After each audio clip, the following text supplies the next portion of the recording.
C'est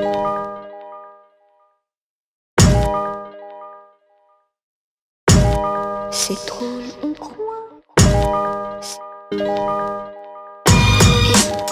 Bonjour à tous et bienvenue sur un tout nouvel épisode de Backstage Podcast. Je suis Grégory Prudhomme et cette semaine je profite de mon passage à Hong Kong pour venir rencontrer un vieil ami à moi qui s'appelle Alexandre Misseri. Alex, je l'ai rencontré à une période où en fait il était entrepreneur, il avait lancé une société qui s'appelait 88 Brands, ou Baba Brands, ou 88 Brands. Vous le direz comme vous voudrez, et c'était une sorte de vente privée sur le même principe que vente privée à l'époque. Et il va nous raconter comment lui et ses partenaires ont mené ce projet-là pendant 4 ans. Aujourd'hui, il travaille dans une agence qui s'appelle Bluebell à Hong Kong, où il accompagne des marques dans leur développement spécialement digital en ce qui le concerne sur l'ensemble de l'Asie. Et il va nous raconter un petit peu son parcours, comment il n'était pas du tout forcément destiné à travailler en agence et dans le digital, et comment il se retrouve aujourd'hui à la tête de très très beaux projets. Avec Alex, on parle d'entrepreneur. C'est quelqu'un avec qui j'ai passé beaucoup de temps à discuter dans mes premières années d'entrepreneuriat à Shanghai. Donc on parle d'il y a au moins 12 ans. Et on passe un bon moment, on reprend un petit peu toutes ces histoires-là, voir comment lui il est arrivé là. On parle de management, on parle des gros changements entre l'entrepreneuriat dans une petite société avec peu de moyens et dans une structure beaucoup plus grande avec un management par niveau, puisqu'aujourd'hui il a accès à des milliers de personnes sur l'ensemble de la société. Donc on parle de toutes ces différentes étapes, de comment il accompagne les différents projets, mais aussi où est-ce qu'il pense aller et où est-ce qu'il pense que les choses vont aller dans ces métiers de la distribution en ligne. Voilà, j'espère que vous allez aimer cette conversation. Moi, je vous retrouve à la fin pour un petit mot. Et pour l'instant, je vous laisse en compagnie d'Alexandre Misseri.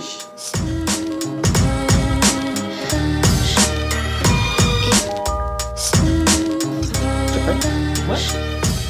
Bonjour Alex. Salut Greg. Alors, on est dans tes bureaux, on est à Hong Kong. On est à Taikoo Place, c'est ça, hein ? C'est ça. Donc c'est un complexe avec plein de buildings qui sont connectés comme on trouve de partout à Hong Kong. On arrive par le basement, on se retrouve au premier étage, tous les immeubles sont connectés. Et ici, on est dans les bureaux donc, de la société pour laquelle tu travailles aujourd'hui qui s'appelle Bluebell. Bluebell. Dont on parlera un petit peu plus un peu plus tard dans l'interview. L'idée, alors nous on se connaît depuis au moins, on va dire quoi, 10 ans, juste pour pour arrondir. Facile, ouais. Facile. Peut-être un peu plus, ouais. C'était en 2007-2008 avec les événements Next Step. On s'est rencontrés sur l'un des événements networking que j'organisais avec Joe à l'époque, au Royal Méridien, très certainement, ou je sais plus à quel endroit. À l'époque, toi, t'es arrivé en Chine avec un VIE, c'est ça ? C'est ça, en fait j'étais arrivé sans VIE, je l'ai cherché à Shanghai. Ok. Ça avait pris quoi, 1 mois et demi, fin 2004. Et j'avais commencé février 2005. D'accord. Et tu faisais quoi en VIE ? Je vendais des équipements de protection individuelle, donc tout ce qui protège le corps humain au travail, pour une boîte française. À l'époque c'était leader mondial, et ça a été racheté par une boîte américaine. Et t'avais signé pour 1 an ou 2 ans directement ? Signé pour 1 an et renouvelé 1 an de plus. Ok. La Chine, c'était dans les plans ou... La Chine, c'était dans les plans. En fait, j'avais fait un stage en école de commerce, fin de première année, à Nanjing. Ok. Et j'avais adoré. Un peu moins de 2 mois, 2001. Ouais. J'avais adoré. J'avais convaincu ma copine de l'époque, ma femme aujourd'hui, d'aller tenter l'aventure chinoise après ça. Puis il y a eu le SARS, je ne sais pas si tu te souviens, en 2003. Du coup, on a dû reporter ça, mais reporter d'1 an. Et donc, fin 2004, je suis venu chercher le VIE et commencer en 2005. T'es arrivé, tu parlais un petit peu chinois ou... Pas du tout. Pas du tout. D'accord. Pas du tout. À l'époque, c'était encore faisable. Je pense qu'aujourd'hui, c'est un peu plus compliqué de faire stage, VIE, etc. Ouais. Sans le chinois, j'ai l'impression. Mais à l'époque, c'était encore faisable. On a appris sur le tas. J'ai appris sur le tas avec des cours quand même au début, assez réguliers. Et puis après, immersion totale avec un boss chinois, enfin la totale quoi. Et ton rôle, c'était quoi ? C'était du développement commercial ? C'était quoi ? Développement commercial, je vendais. Donc c'est tout ce qui protège le corps humain au travail. Des gants, des lunettes, des casques, etc. Et c'était pour une clientèle de key account, société étrangère, donc je bossais en anglais, essentiellement western, européenne, américaine. D'accord. Sur toute la Chine, donc j'ai beaucoup voyagé sur toute la Chine grâce à ce job, dans des univers, dans des usines. Oui, c'est surtout des usines, très clairement. Reculées, très très reculées. C'était super sympa de ce point de vue-là. Quand le VIE se termine, toi, tu voulais rester, tu savais que tu allais rester en Chine, où il y a un moment, tu dis, bon, bah, le VIE, il se termine, on rentre, qu'est-ce qu'on fait? On avait quand même ce projet Chine assez fort.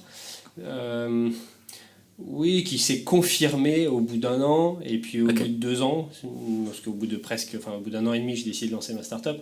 Donc, quand tu te dis je vais lancer ma boîte en Chine, c'est un engagement sur la durée, quoi. Ah oui, là, t'étais... Est-ce que j'aurais parié il y a 14 ans que j'allais y passer 12 ans? Non, peut-être pas. Okay. C'était un peu au jour le jour, on était jeunes, etc. Mais non, je n'aurais pas... En plus, prévu pour être si long, quoi. Ouais, en plus, tu avais beaucoup voyagé, enfin, t'as vécu au Mexique, t'es en Australie, enfin, un petit peu partout.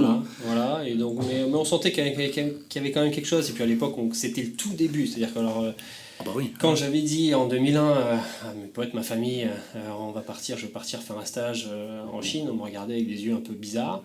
En 2004, quand j'ai dit je vais chercher un VIE, et puis après quand j'ai dit que je vais commencer, c'était bon, ok, pourquoi pas un an ou deux, ça fait une expérience. Et quelques années plus tard, 2008-2010, quand on disait on y reste, tout le monde disait ouais, vous avez trop raison, restez là-bas. Ouais. Voilà. Tu nous as dit que tu avais lancé ta start-up. Moi, c'est à ce moment-là que je t'ai rencontré, à la grande époque de Baba Brains ou 88 Brains. Voilà. Rappelle-moi, c'était quoi? Alors, c'était sur le modèle de venteprivée.com. C'est ça. Donc, flash sales online, produits discountés, de marques connues, vendus durant un court laps de temps sur Internet. Avec des variantes où le site était sur invitation, invite only à certains moments, là un peu plus ouvert à d'autres. On a testé différents modèles. Et c'était le premier site de vente privée en ligne de Chine, donc lancé à partir de Shanghai. Ça a duré combien de temps, l'aventure? Un peu moins de 4 ans. Ah, quand même, hein? Ouais, 3 ans et demi, à peu près. Ouais. Qu'est-ce que t'en retires? C'était bien? J'en retire que c'est dur d'être un entrepreneur, que ça l'est peut-être encore plus dans le digital, e-commerce, où il faut y aller à coups de gros sous, ce qui a fait qu'on a décidé d'arrêter, on a vendu ce qu'on a pu vendre, et puis on a arrêté à la fin. C'est qu'on n'est pas arrivé à lever les fonds suffisants, dans des montants suffisants pour continuer. Donc difficile, ça se compte en millions dans ces métiers-là, ça se compte vraiment en millions de levés parce que c'est des millions d'investissements en dollars. Et donc voilà, mais comment dire, je pense que j'ai peut-être jamais autant appris sur moi-même qu'à ce moment-là. En plus j'étais jeune, c'était ma seconde expérience, on va dire. Donc voilà, bon apprentissage, et ça m'est resté parce que toutes les activités, donc on va peut-être un peu parler. Bien sûr. Depuis, ça a toujours été extrêmement entrepreneurial, et c'est un de mes critères de choix dans le job. Avec le recul, tu dis que l'un des problèmes que tu as eu à cette époque-là, c'était de ne pas réussir à lever les fonds qu'il fallait, en fait, pour pouvoir accompagner la croissance. Est-ce que du coup, aujourd'hui, tu penses que ça aurait été plus facile? Alors c'est un peu compliqué, parce que le business model aujourd'hui ne marcherait peut-être plus, il y a tout un tas de choses, mais est-ce que c'était une question de timing, ou rétrospectivement, tu te dis peut-être qu'on n'avait pas fait les choses comme il faut, peut-être que la Chine, c'était beaucoup trop tôt pour la Chine, parce que finalement on levait les fonds sur la côte ouest américaine, mais peut-être pas en Chine à ce moment-là? Je pense que mon analyse, c'est qu'on a fait des erreurs. Okay. Mais aussi donc des facteurs internes, mais aussi effectivement on était un peu tôt, et puis on s'est pris la crise. En fait, on était sur le point d'avoir un investissement qui était déjà un bon investissement par des investisseurs espagnols, mais on parle de 2009-2010, quoi. Ah oui, d'accord. Donc en plein dans la crise, sur un modèle qu'on avait lancé un petit peu tôt, un peu en avance de phase. Après, ça m'a, je ne veux pas dire que ça m'ait rassuré, mais de voir que d'autres sociétés ont échoué sur ce modèle, et notamment une société qui avait levé des dizaines de millions de dollars quelques années plus tard à lever ça, et un an plus tard à fermer. Bon, je m'étais dit que c'était quand même pas facile, Du coup, de ne pas avoir réussi à lever les fonds, maintenant on est quasiment 10 ans plus tard. Est-ce que tu arrives à te dire c'est peut-être pas une mauvaise chose finalement? Parce que l'histoire aurait été différente, on ne serait pas en train de se parler à Hong Kong. C'est sûr que ma vie aurait été différente. Dans les facteurs aussi certainement qui ont influencé certains choix à certains moments de la boîte, il y a le fait que Et il faut faire des choix perso. Et on a eu une période un peu difficile avec donc, ma copine à l'époque, ma femme aujourd'hui, où il fallait que je fasse un peu un choix entre la boîte et la vie perso. Et voilà, donc j'avais fait mes choix aussi. Donc voilà, c'est un certain nombre de choses. Donc ouais, c'est sûr que ma vie serait différente. Et c'est sûr que j'ai pas de regrets. Parce que les gens qui te connaissent, ils vont savoir qu'ils te connaissent de manière assez rapprochée. On est amis au-delà du micro, hein, on va dire. On sait que tu es quelqu'un qui est assez mesuré, en fait. Tu as une bonne balance, une bonne hygiène de vie entre ta famille, la partie professionnelle, etc. Et moi, je me rappelle du Alex de Baba Brands, c'était pas du tout ça, quoi. Tu étais à 400% sur ta boîte, c'était l'enfer. Enfin, t'étais avec ta pagaie à essayer de faire avancer ton bateau. Et je me rappelle que ça a dû... Enfin, j'imagine, hein, du coup, que ça a dû être un travail énorme pour réussir à retrouver une sorte d'équilibre comme tu peux l'avoir aujourd'hui. Qu'est-ce qui s'est passé ? Est-ce que vraiment tu t'es rendu compte, tu t'es dit 4 ans de start-up, d'entrepreneuriat de cette manière-là, ça t'a fait peut-être aussi beaucoup de mal personnellement, et tu te dis, bah tiens, j'ai réussi à retravailler sur moi. Qu'est-ce qui a fait en fait Assez simplement, ma femme m'a demandé de faire un choix. C'est plus facile comme ça en fait. Donc en fait, ouais, ça a pas pris des années. Voilà. Et le choix, je l'ai fait. Voilà, chacun fait ses choix et moi c'est le choix que j'ai fait, quoi. Donc de vivre avec elle et de vivre différemment et de pas mettre tout dans la société et qui est pas que la société. Quand il y a ces moments-là, tu vois, tu continues. C'est marrant, on a interviewé une personne il y a quelques épisodes. C'était le même sujet, c'est de dire quand est-ce qu'on sait que c'est trop, enfin que c'est assez en fait. T'aurais pu continuer, tu dis ok, on n'a pas levé les fonds, mais c'est pas grave, on avance. Il y a un moment, toi tu t'es dit bon bah voilà, on va arrêter quoi, on va arrêter la casse, on peut pas avancer beaucoup plus loin, donc on a décidé de plier. Est-ce que toi ça a été évitant ? Est-ce que avec le recul tu dis peut-être qu'on aurait dû arrêter plus tôt ? Non, je pense que je suis très content du timing, du temps passé, de l'effort, de l'investissement, parce que j'ai mis toutes mes économies, donc à 26 ans, 27 ans, c'était pas énorme, mais de rien, j'ai tout mis, et j'ai pas pris de salaire pendant donc 3 ans et quelques. Donc voilà, c'était un investissement, plus donc les heures passées. La question c'était c'était de savoir en fait quand est-ce que c'est assez en fait. Quand est-ce que tu dis stop. Donc moi je suis content avec le timing. Et qu'est-ce qui a fait que je dis stop ? Je t'avoue que quand ça fait 2-3 ans, 3 ans que tu prends pas de salaire, que tu as une opportunité de lever, un deal. On est allé en Espagne avec mon associé pour signer le deal. À la fin de la semaine, on repart, on l'a pas. Et ils nous disent, non, en fait, on va pas investir. À ce moment-là, il reste quelques semaines ou quelques mois, je ne me rappelle plus, de cash dans la boîte. Que tu essaies de lever d'autres choses, et qu'en même temps, donc, ta femme, ta copine à l'époque qui te dit un certain nombre de choses, que tu comprends aussi certaines erreurs que tu as faites, que tu comprends que tu vois le marché évoluer, que tu vois d'autres qui commencent à lever sur ce modèle-là, donc 2-3 ans après toi, après que tu es lancé, et que tu vois comment ils opèrent, l'argent qu'ils ont levé, voilà, tu dis bon, ok. Un peu tous les signaux qui disent que. Voilà, c'est le moment. Moi, j'ai pas, emprunté beaucoup d'argent, tu vois, à la famille, aux amis ou quoi. Ce que j'ai emprunté, je l'ai remboursé depuis. Non, c'était vraiment du fonds propre. Donc voilà. Et ce que je veux dire par là, c'est que j'ai pas creusé mon trou, creusé ma tombe, je sais pas comment dire ça, aller chercher de partout et m'endetter, je sais pas quoi, tu vois, dire. Non, j'ai dit voilà, là je pense que ça suffit, j'ai compris les tenants aboutissants et je pense que je vais passer à autre chose. Tu as dû en voir depuis des entrepreneurs où tu te dis il faudrait peut-être que vous arrêtiez en fait. Alors, comment dire, il faut être assez intime pour savoir, mais t'entends des histoires. Donc soit je côtoie, soit j'entends des histoires de personnes qui sont allées plus loin que ce que j'ai été. En hypothéquant des biens, bien sûr, en divorçant, etc., etc. Et effectivement, j'ai pas fait ces choix-là. Après, chacun a ses choix de vie, mais c'est vrai que j'ai pas fait ce choix. Alors, qu'est-ce qui s'est passé ? Tu fermes, tu vends ce que tu as à vendre, comme tu dis. Ça a été facile pour toi déjà d'une, il y a une période un peu, pas de deuil, mais tu as une petite période de dire, bon, voilà, le chapitre, là, il faut le clore, et puis on va passer à autre chose.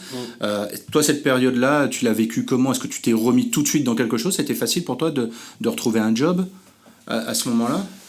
Ça a pris un peu de temps. Peut-être un an. J'ai fait du freelance, j'avais fait quelques missions de consulting chez Auchan, chez MyFab, chez différentes choses, dans différentes boîtes. Donc ça a été en gros une année, un peu de flottement. Enfin, pas de flottement, mais d'indécision, de dire voilà, qu'est-ce que je fais ? Je relance une nouvelle boîte. C'était une possibilité ou pas trop ? On a fait évoluer le modèle et j'ai envisagé 2-3 choses. Mais je sentais que j'avais besoin de plus de stabilité. Encore une fois, donc ma copine à l'époque qui me disait voilà, en fait, soit on construit, soit donc on s'est mariés en 2010. Peu de temps, peut-être un an, non même pas d'ailleurs, quelques mois après c'est en même temps en fait que c'est passé tout s'est fait en même temps. Ça s'est décidé, après il faut que les choses se fassent, mais c'est en même temps quoi. Donc voilà, et puis après assez rapidement j'ai trouvé un job qui m'a plu, dans lequel je me suis éclaté. J'étais chez Etam, chez qui j'ai monté l'e-commerce pendant 2 ans, site officiel et Tmall. À l'époque, c'était les débuts, quoi. C'était encore le début.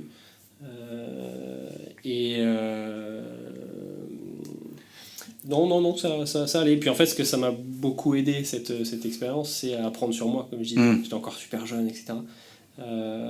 Apprendre mes forces, mes faiblesses, ce que j'aime faire, ce que j'aime pas faire, ce dans quoi je suis bon, ce dans quoi je suis pas bon.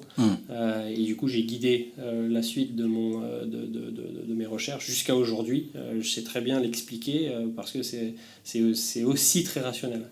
Alors rationnel dans le sens de dire c'est réfléchi et c'est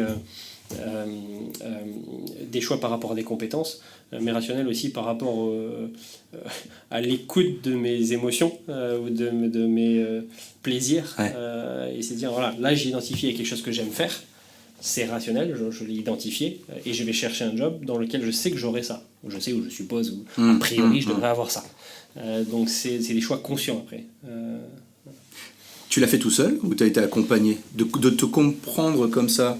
Est-ce que ça fait appel à... Je suis quelqu'un qui réfléchit beaucoup sur soi-même, mais j'ai aussi fait plusieurs sessions de coaching.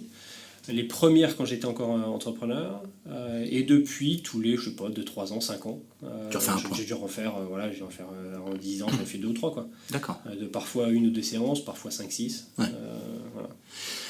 Ce qui est intéressant, et on va revenir un peu plus sur ce que tu fais aujourd'hui, et on va voir que c'est de toute façon très en lien avec l'évolution Etam côté client, et puis aujourd'hui tu es plus côté agence, d'accord, pour faire très simple. On passe de quelqu'un qui était en VIE à vendre des produits de protection personnelle, qui s'est lancé à la création d'un site internet, d'un site marchand en ligne, avec toute la problématique qu'on peut connaître autour de ça, la livraison, la communication, les réseaux sociaux, enfin tous ces trucs-là. Comment est-ce qu'on passe de... Parce que toi, t'étais pas du tout... t'as pas appris à coder dans ton garage quand t'étais petit. Les réseaux sociaux, c'était pas forcément quelque chose qui était très avancé, et puis dont t'étais un fervent, assidu et utilisateur. Comment est-ce que tu t'es mis dans le web, en fait? Pourquoi, en fait, tu étais parti dans le digital? C'était vraiment un truc qui t'intéressait? Alors, la première fois que j'ai été vraiment... une petite anecdote au passage. Une première fois que j'étais en contact avec le web, tel qu'on le décrit aujourd'hui, je devais avoir, 14-15 ans, comme j'imagine la majorité d'entre nous à notre époque. Et c'était un pote qui habitait dans le même immeuble que mes parents, enfin que moi, qui m'a dit « Regarde Alex, je suis en train de chatter avec cette femme qui habite, c'est en Amérique du Sud de mémoire. » Et il était, donc voilà, les premiers trucs de messagerie, je ne sais même plus comment ça s'appelle à l'époque. Et je me suis dit, qu'est-ce que c'est que ça? Alors, j'avais pas été impressionné. J'avais pas été, waouh, c'est génial, tu chattes avec quelqu'un. J'étais dit, qu'est-ce que c'est que ce truc? Et à quoi ça sert? On n'a pas réglé tous les problèmes du monde tout de suite. Hein. Voilà, donc, c'est l'anecdote. Mais après, plus sérieux, c'était en école de commerce. Ah, ok. Où là, donc, c'était aussi un outil de travail. C'était le début de vraiment... l'email et les sites internet tels qu'on peut les connaître aujourd'hui. Et c'est là que j'ai fait, pourquoi?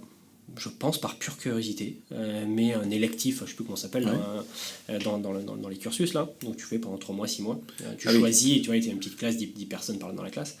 donc un cours électif, de création de site internet. Et donc j'avais fait créé le site internet du BDE. D'accord. Enfin de la liste BDE qui s'avère avoir gagné, du bureau des élèves. Voilà, c'est comme ça, c'était mon premier. C'est le premier site que j'ai codé. À l'époque, c'était Dreamweaver, ça. Ah ouais, j'ai fait ça aussi. Voilà. et puis après, je sais pas, ça m'a plu. Et puis j'aimais bien, même quand j'étais un peu plus jeune, j'avais aussi les ordi, j'aimais bien aller dans le DOS là et tous ces trucs. Ça m'amusait. Bon. Mais là, c'est le premier site que j'ai vraiment développé. Et puis après, une chose d'une autre, j'en ai enchaîné plusieurs. Et en tout, dans ma vie, je sais pas, j'en ai fait une quinzaine, peut-être une vingtaine de sites. Ah ouais. Sans être... Je me considère pas comme étant un développeur, mais je me considère comme étant capable de customiser pour ceux qui connaissent, un Magento. À l'époque, il y avait des Drupal, j'ai jamais trop fait, mais il y avait Joomla. Bien sûr. Enfin, voilà, donc des frameworks CMS, e-commerce ou contenu. Et de les adapter aux besoins d'un projet. Ouais. Je t'ai même payé une époque pour les faire. Moi, en tant que freelance, quoi. Donc c'est comme ça que tu as démarré en fait. Et j'ai beaucoup aimé ça. J'avais monté le site internet de la première boîte pour laquelle j'ai fait un stage. J'avais monté leur newsletter. Tu vois, pareil, c'était le début, quoi. Ça, quoi. Newsletter HTML, c'était le tout début, quoi. C'était la première. C'était une agence Xerox. Donc ils vendaient des produits Xerox, des photocopieurs à Paris, et c'était les premiers à avoir un site internet, première agence, premier concessionnaire ils appelaient ça, à avoir un site internet et une newsletter email, quoi. Voilà. Aujourd'hui, alors tu vends plus des sites Magento ou Drupal pour tes clients. Aujourd'hui, explique-nous un client. Il ressemble à quoi? Il a quelle taille? Et il vient te voir avec quelle problématique généralement? Et comment avec Bluebell vous les accompagnez alors? Ouais. Alors en fait, juste avant ça, après Etam, je suis passé donc en agence digitale. Là, c'était tous les services classiques d'une agence digitale. Moi, avec un focus retail en tant qu'industrie et e-commerce en tant que spécialité ou skill, expertise. Donc ça veut dire qu'on montait, mon équipe et moi-même, montions et opérions des sites e-commerce. Donc par exemple le site de ASOS en Chine, c'est mon équipe qui l'avait créé, le site de Amway, de Grand Vision, voilà, et on a opéré les stores Tmall de Mango ou Hug, les boots UGG, etc. Mais pas en Tipeee, du coup, ce qu'on appelle un Tmall Partner. D'accord. Tmall Partner. D'accord. Donc c'était montage et création. Et puis il y a 3 ans maintenant, le temps passe, j'ai été approché par Bluebell. Donc Bluebell, qu'est-ce que c'est? C'est une boîte qui fait de la distribution de marques premium et luxe en Asie. Donc c'est Bluebell qui a lancé Louis Vuitton en Asie, il y a des années, la boîte existe depuis 60 et quelques années. C'est Bluebell qui a lancé Jimmy Choo en Asie, Moschino, Davidoff, voilà. Donc notre métier, c'est d'identifier des marques du Western World, Europe américaine, qui sont appréciées ou seraient appréciées, suivant leur niveau de maturité, des Asiatiques. On est présent dans 7 pays en Asie. Enfin, on a des bureaux dans 7 pays, on a des boutiques dans 10. Et d'avoir un contrat de distribution exclusive avec ces marques dans nos pays et de les développer. Développer, ça veut dire, certains appellent ça, non, c'est le contrat de distribution, ça s'apparente de la franchise, souvent ça parle aux gens, ou de la licence, donc ça veut dire que on va voir Moschino par exemple à Hong Kong, puisqu'on est à Hong Kong, mais ça pourrait être Pandora au Japon, ou voilà, Hug à Taïwan, etc. Donc on achète les produits de ces marques, on ouvre des boutiques, historiquement offline, et boutiques sous différents formats, je simplifie en disant boutique, ça pourrait être des corners, des shop-in-shop, etc. On ouvre des boutiques, des points de vente physiques. Que vous opérez du online, coup. qu'on opère. C'est pour ça que Bluebell a près de 4000 staff.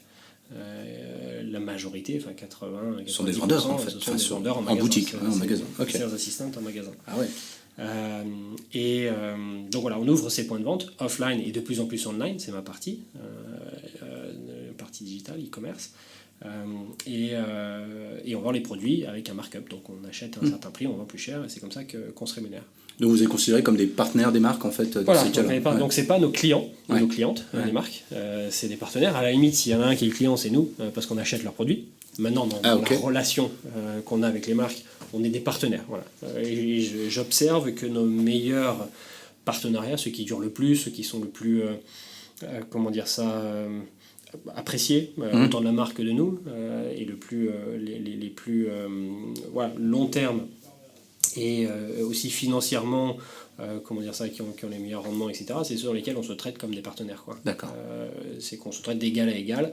J'ai besoin de toi pour me développer en Asie, toi Bluebell, et nous Bluebell, on a besoin de toi la marque pour parce que tu as une super marque, des super produits, c'est notre métier, on a besoin de toi. Donc c'est des relations équilibrées. Lorsqu'elles ne le sont pas, c'est plus compliqué. Vous arrivez à accompagner les marques sur plusieurs marchés à la fois, ou parce que là tu parlais de Hug en Taïwan par exemple, sous-entendu que c'est pas au Japon ou ailleurs. Ouais, exactement. Donc la majorité, on a beaucoup de marques. La majorité de nos marques sont monopays ou peut-être 2 pays, mais monopays souvent. Et on a une dizaine de marques, un peu moins peut-être, une dizaine, qui sont sur 3 pays ou plus. D'accord. D'accord, ok.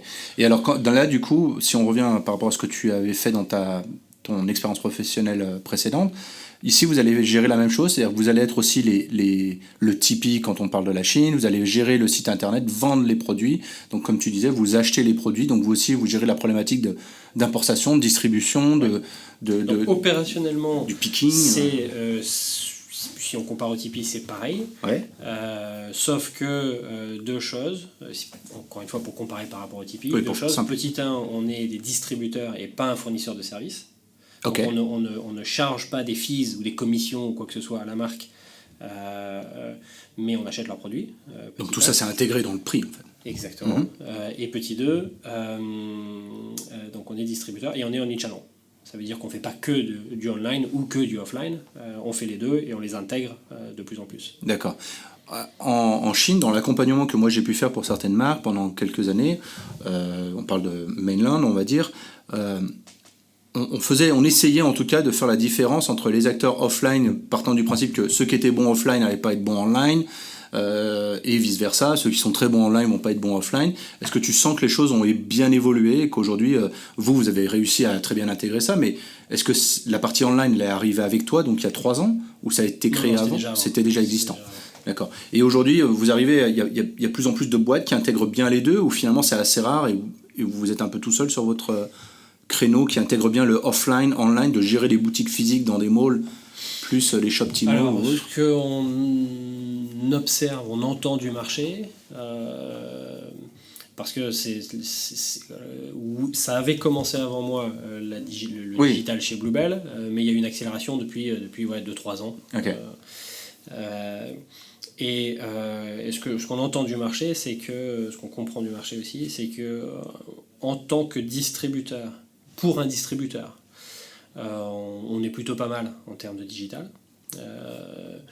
Si on se compare maintenant par rapport aux meilleures marques du marché, les Uniqlo, les Nike ou quoi, on n'y est pas, quoi. Ouais, okay. On n'y est pas. Il y a encore un vrai chemin à faire, quoi. Mais parce qu'ils le font en interne? Non, je pense qu'on est... ils le font en interne. Ils le font beaucoup en interne. Okay.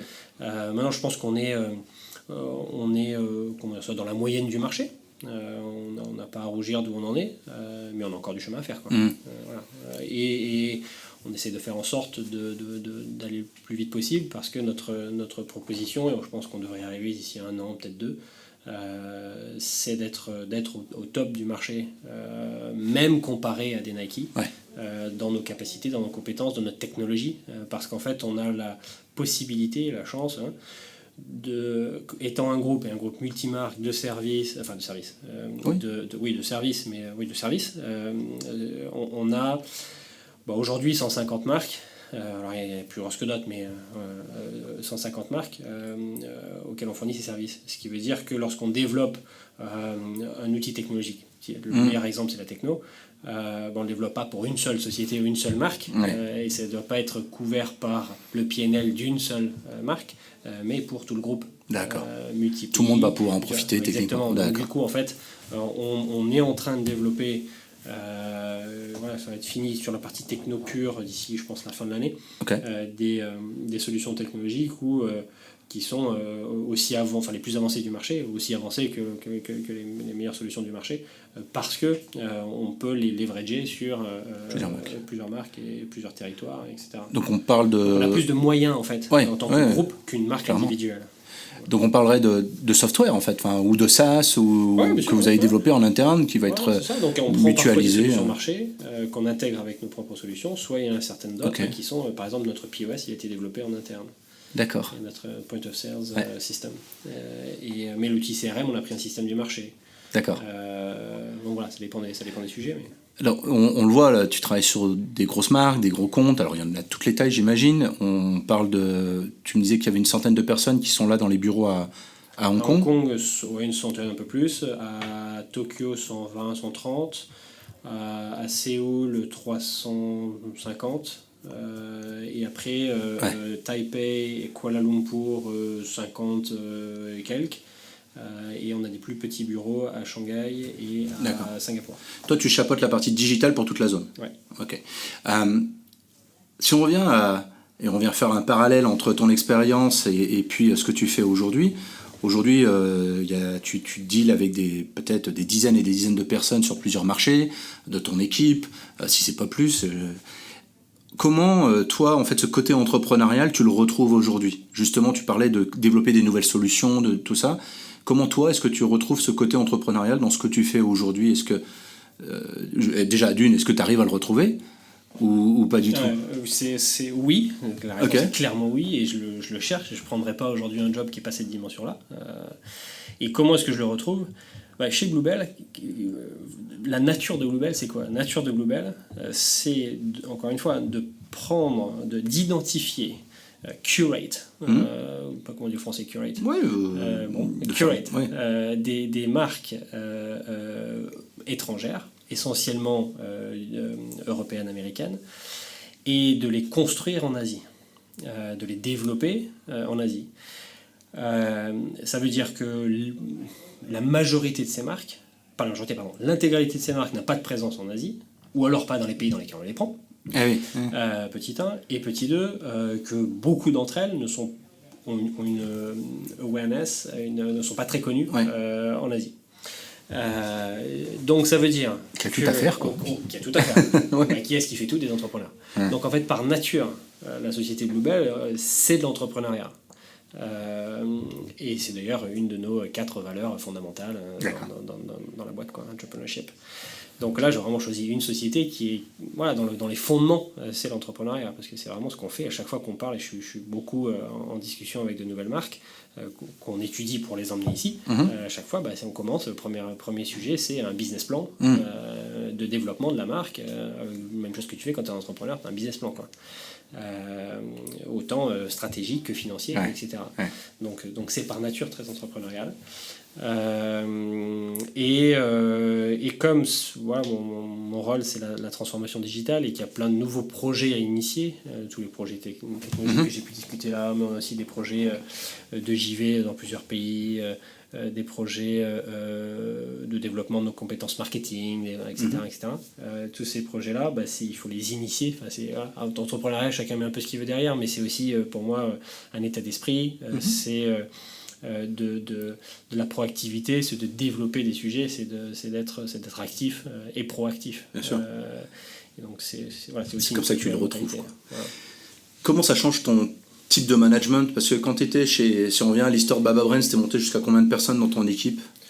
Un peu moins de 20, une vingtaine ou plus haut. Ouais, quand même une bonne petite vingtaine. Une quinzaine sur, un peu moins de 20, ouais. Donc t'as connu les fins de mois difficiles où ça va se jouer à quelques jours pour payer tous les staffs. On sait exactement comment ça se passe. Aujourd'hui, c'est différent, en tout cas, je l'imagine.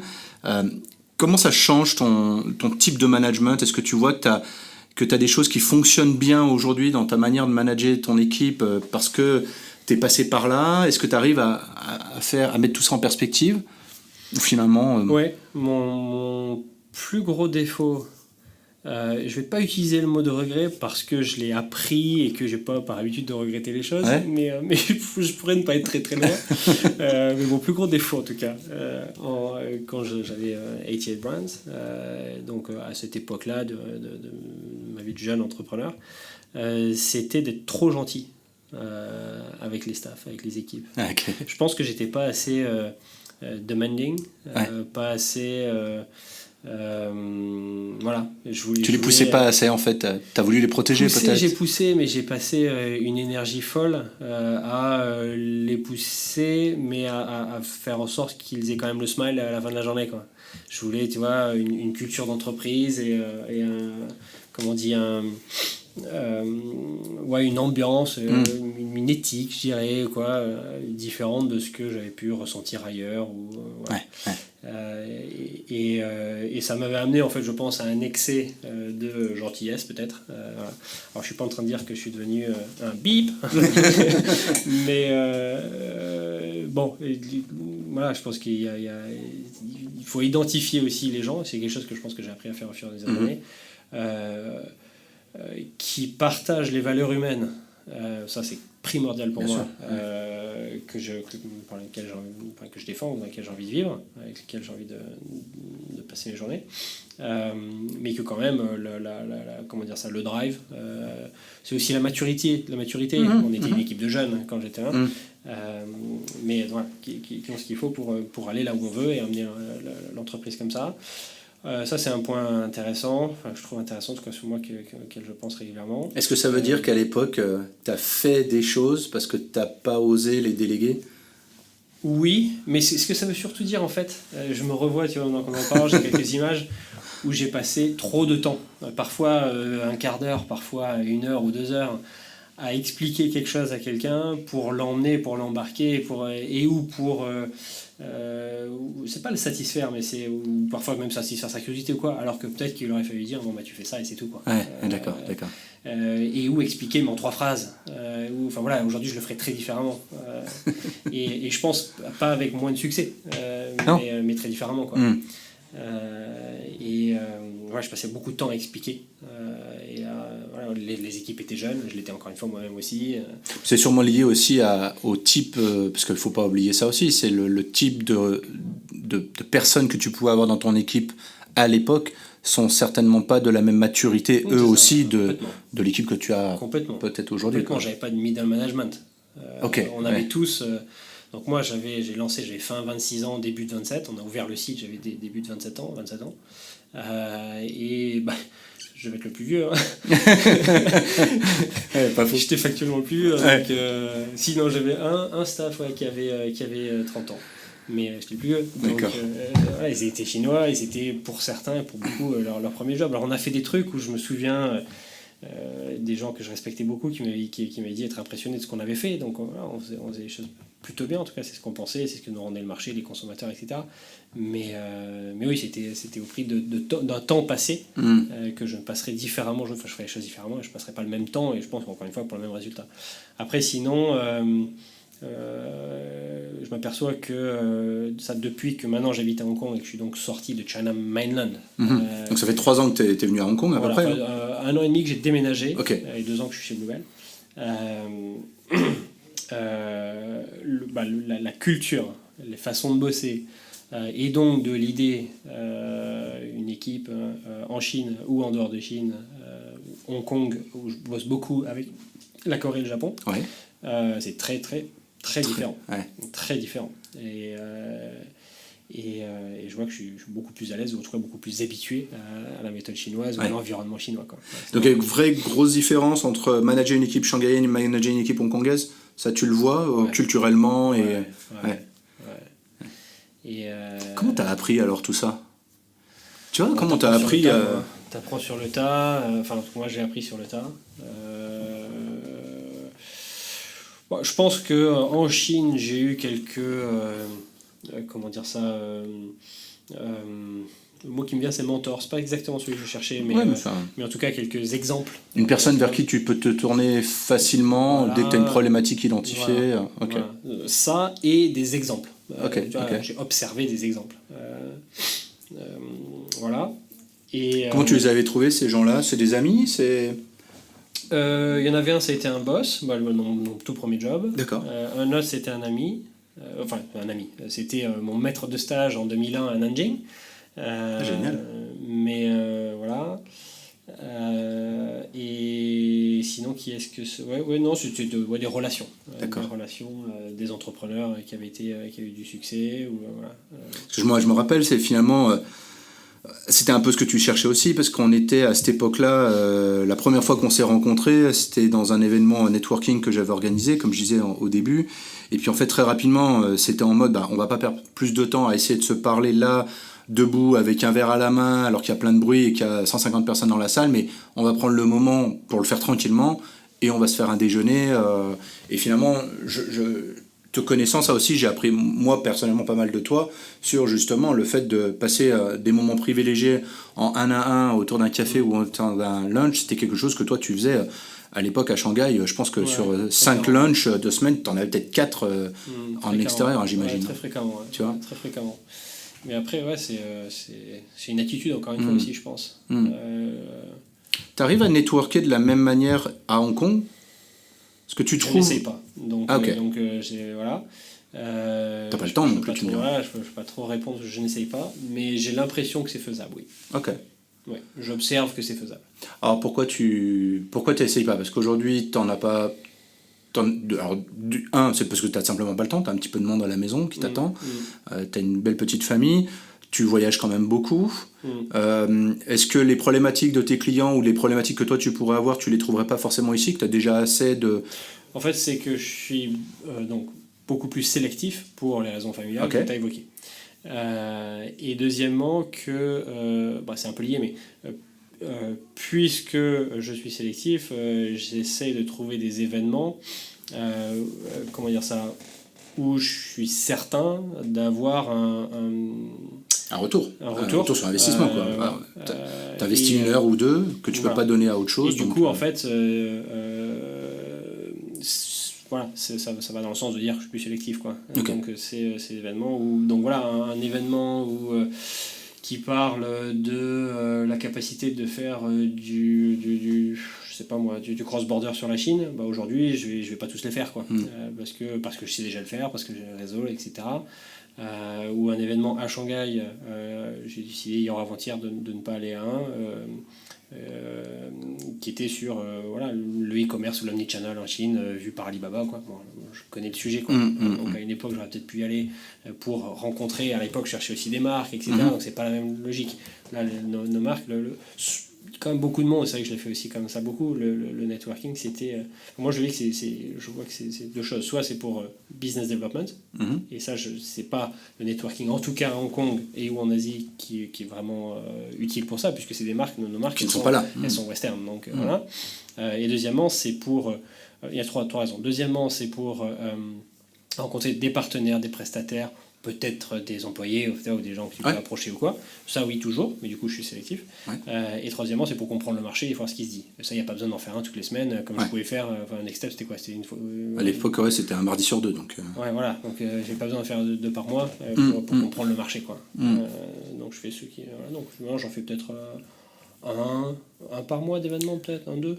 Comment tu apprends? Parce que, comme on disait très rapidement, même avant qu'on démarre l'interview, dans la préparation, tu es sur quelque chose qui est forcément sur les nouvelles tendances, d'accord? On est sur quelque chose, on parlait tout à l'heure de travailler, c'est sûr qu'aujourd'hui vous allez lancer des campagnes sur des réseaux pour certains de vos clients qui n'existaient pas, sur des outils qui n'existaient pas il y a 6 mois.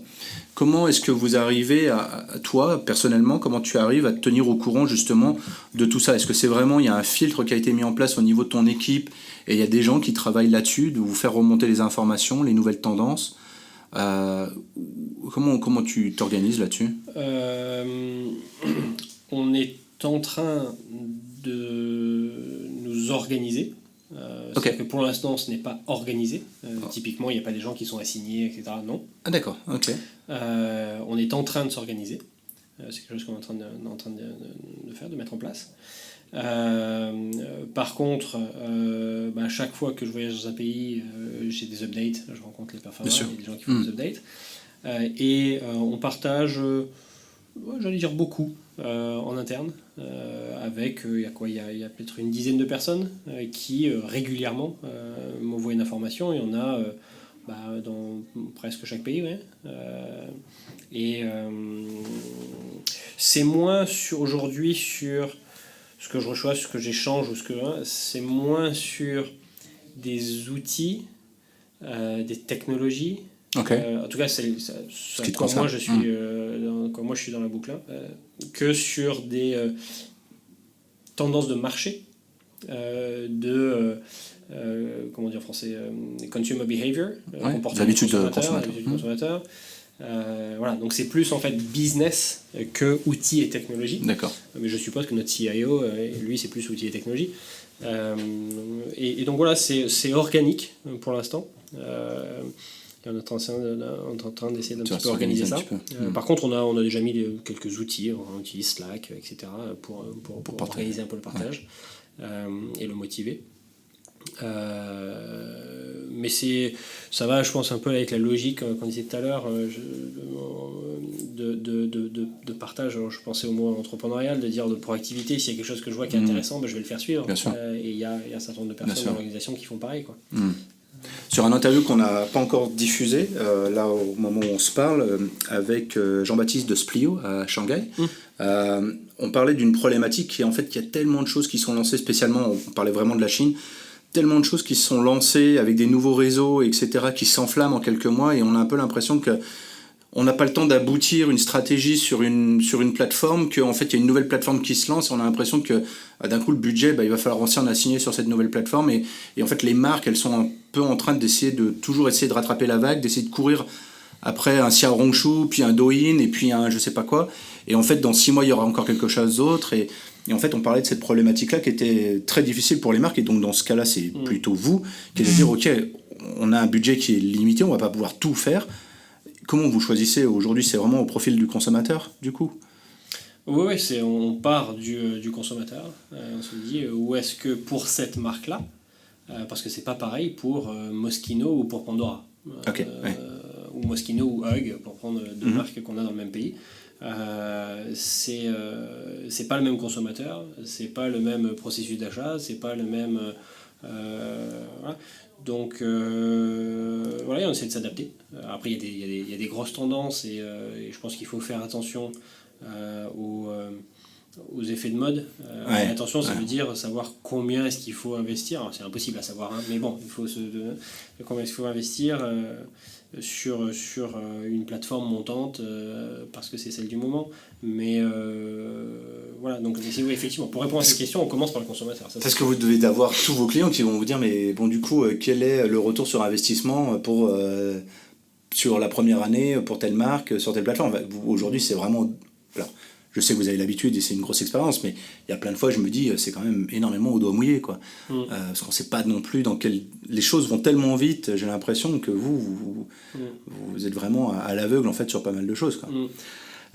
Pour finir, peut-être un peu plus sur toi, ça fait longtemps maintenant que tu es parti de France. Alors, je sais que vous avez vos amis, vos familles qui viennent vous rendre visite très régulièrement. Est-ce qu'ils comprennent pourquoi tu es resté? Après ton VIE, tes parents, ils ont compris pourquoi tu es resté et que finalement, tu n'es pas rentré auprès de tes parents, ta maman, et ils comprennent ce que tu fais aujourd'hui? Alors... Ça, c'est deux grosses questions, tu me diras. La première, oui. La première, je pense qu'il n'y a plus personne aujourd'hui de la famille ou des amis qui nous demande quand est-ce qu'on va rentrer. Ok, ça c'est déjà plus personne. Pas mal. Plus personne. Et il n'y a plus personne qui ne comprend pas pourquoi on reste ici. D'accord. Non, ça c'est sûr. Par contre, qui comprend ce que je fais vraiment? Ma femme, c'est un peu plus facile à comprendre, elle est directrice d'une boutique de luxe. Oui, voilà. Moi, est-ce qu'il comprend ce que je fais vraiment? Je pense pas. Un truc avec les marques, non? C'est pas ça. C'est sur un site internet, non? Voilà, c'est ça. Il fait des blogs. Il fait de l'IT. Dans 3-5 ans, on se revoit, on fait un point. Le micro, là, on est à Hong Kong, on le met où? On se retrouve où? On se dit quoi? 3-5 ans, on est à Hong Kong. Bien. 3-5 ans, on est à Hong Kong. Après, je sais pas. Mais 3-5 ans, on est à Hong Kong. 3 sûrs. 5, très probablement. Et si c'est pas là, c'est ailleurs dans la région. Taïwan, ou enfin, je sais pas. Et qu'est-ce qu'on se dit ? C'est une bonne question, ça. Qu'est-ce qu'on se dit ? On se dit que le retail a vraiment beaucoup changé ces quelques dernières années. Autant, je ne sais pas si c'est plus, mais autant que ce qu'il a changé les 5 dernières, jusqu'à aujourd'hui. On se dit que Bluebell a atteint ses objectifs de 2025, les objectifs qu'on s'est fixés pour 2025, et qu'on va célébrer ça. Ouais. C'est ce qu'on va aller faire aussi maintenant. Moi, je m'imagine que dans 5 ans, on se voit, tu vas faire... Parce que t'es dans une verticale, dans une niche, dans un métier qui est un peu parapluie, où on met un peu tout dedans si tu veux, mais toi, ce que tu sais faire, c'est assez à la pointe d'un certain domaine, et en fait, je pense que dans 5 ans, tu feras un métier qui n'existe pas aujourd'hui, dans cette même verticale, mais tu n'as aucune idée de ce que tu feras, ça n'existe pas encore. Intéressant, ouais. Je pense. Et il va falloir se préparer. Si les gens ils veulent justement savoir quel nouveau métier tu feras dans 5 ans, on les renvoie vers ta page LinkedIn. Est-ce qu'il y a d'autres liens de prédilection que tu aimerais mettre en avant ? Ouais. LinkedIn, très bien. Parfait. Super, Alex. Je te remercie. Merci. Et puis à dans 5 ans alors.